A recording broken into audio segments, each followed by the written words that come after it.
حدیث پاک سے بیع کی اہمیت کا اندازہ ہوتا ہے۔ ایک حدیث کا مفہوم ہے کہ بیع دل کو طاقت دیتا ہے، سانس کو خوشبودار بناتا ہے اور سینے سے بوجھ اتارتا ہے۔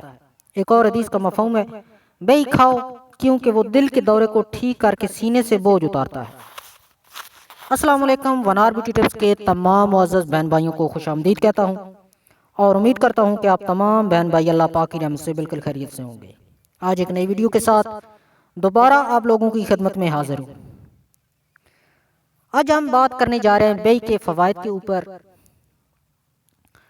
بیع کھانے کے فوائد پر مشتمل حدیث کی جو تحقیق ہے اس کے بارے میں ہم بات کریں گے۔ بیع کھانے کے فوائد کے حوالے سے درج ذیل حدیث کی تحقیق فرما دیں۔ یہاں پہ حضور اکرم صلی اللہ علیہ وآلہ وسلم نے فرمایا بیع کھاؤ کیونکہ وہ دل کے دورے کو ٹھیک کر کے سینے سے بوجھ اتار دیتا ہے۔ حضرت انس بن مالک رضی اللہ تعالیٰ عنہ سے روایت ہے کہ رسول پاک صلی اللہ علیہ وآلہ وسلم نے فرمایا بیع کھانے سے دل پر سے بوجھ اتر جاتا ہے۔ اسی طرح ایک اور روایت میں ہے کہ اللہ تعالیٰ نے کوئی نبی ایسا نہیں مبعوث فرمایا جنہیں جنت کی بیع نہ کھلایا ہو، کیونکہ یہ فرد کی قوت کو 40 افراد کے برابر کر دیتا ہے۔ مزید یہ بھی ایک روایت ہے کہ اپنی حاملہ عورتوں کو بیع کھلایا کرو، کیونکہ یہ دل کی بیماریوں کو ٹھیک کرتا ہے اور لڑکے کو حسین بناتا ہے۔ بیع ایک مفید پھل ہے۔ اس کے فوائد پر مشتمل بعض روایات صحیح اور بعض ضعیف ہے۔ طب نبوی میں اس کے کئی فوائد بیان کیے گئے ہیں، تاہم ان روایات میں جو حکم دیا گیا ہے اس کی حیثیت ایک مشورہ کی ہے۔ اس بات کو مد نظر رکھ کر بیع کا استعمال جائز ہے۔ ایک اور جگہ حضرت طلحہ بن عبید سے روایت ہے کہ میں رسول پاک صلی اللہ علیہ وآلہ وسلم سے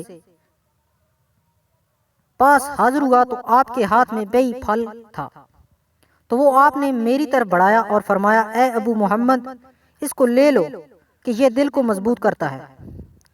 اس حدیث کو امام حاکم اور امام زیبی نے صحیح فرمایا ہے۔ اس کے علاوہ کئی روایات اس کے بارے میں مشہور ہے جن کو محدثین کرام نے ضعیف فرمایا ہے۔ ایک اور جگہ فرمایا بیع کھاؤ یہ دل کو منور کرتا ہے اور سینے کے بوجھ کو ختم کرتا ہے۔ نہار منہ بیع کھاؤ یہ سینے کی حرارت کو دور کرتا ہے۔ ایک اور جگہ بیع کھایا کرو کیونکہ یہ دل کو قوت دیتا ہے، شجاعت و بہادری پیدا کرتا ہے اور بچے کو ماں کے پیٹ میں حسین بناتا ہے۔ ان روایات کے بارے میں علامہ مناوی فرماتے ہیں